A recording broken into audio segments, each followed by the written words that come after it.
to me, Goldilocks is the Peter Pan of the female world, right? The Peter Pan story is the fairy tale for the boy who won't grow up. Goldilocks is the story of the girl who won't grow up. And it's in some ways even more helpful. It's describing or unlocking the real problem that she's facing with growing up. Like that she has it, she's disgusted at the mother, and she's unable to handle the role of the father. And so she says that the child's origin, it does fit her, right? But what the story does, it was really interesting, is what happens when she tries to sit in the she says when she sits down in the child's chair that it's just right. But then what happens? It Right. breaks. Yeah, what can we learn about this struggle she's having from the fact that she thought that this child's chair was what fit her, but it broke. It can't fit her forever. Yeah, she's Yeah. already too big. So yeah, this is kind of the point of the story, where there's actually a dissonance between what the character wishes were true and what's actually true in the real world. There is no going back to childhood.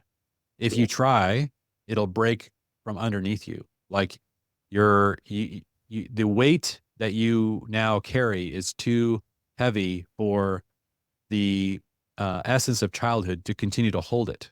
But I feel like culturally, this is we're not admitting that we have sort of a trilemma that we have to every person has to face. Does it make sense? Like I think this is one of the greatest ways in which our culture is betraying children who are coming of age. We're not saying, guys, there's really three pathways here, right? There's the father, but if you're going to take on the role of the father, it's hard, it's hot, it's going to be difficult.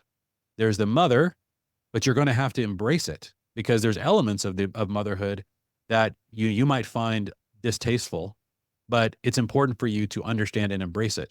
Because what you're really going to want to do, and this is why I think what unfortunately, if you give people an endless amount of freedom, and because in our culture we're just obsessed with what we really need to give people, just more freedom, more freedom, more freedom, dust over everybody, and it's going to magically solve everyone's problems. And so if you give a boy or girl enough freedom at this coming of age, they're likely either going to choose the wrong gender, right?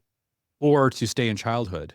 If you give too many kids too much freedom, they might choose one of those. And so as they're trying on these different identities, that could happen if there's not a concerted effort on the part of the culture to direct them towards the proper next step along their journey. Because it's going to be hard, right? If you're a boy, you're going to have to deal with the hot porridge. You're going to have to deal with the hard chair. If you're a mother, you're going to have to deal with the challenging parts of being a mother, which really is it's interesting. It's indicative in this area of softness, like that she doesn't want that. And your third choice, there's only one other choice, and that is to stay a child forever. And the problem is that the childhood can't bear you forever. You're maturing past that, and so you really have to turn the trilemma into a dilemma, and then you have to choose to embrace, your gender, and that would lead you down the path of fatherhood or motherhood.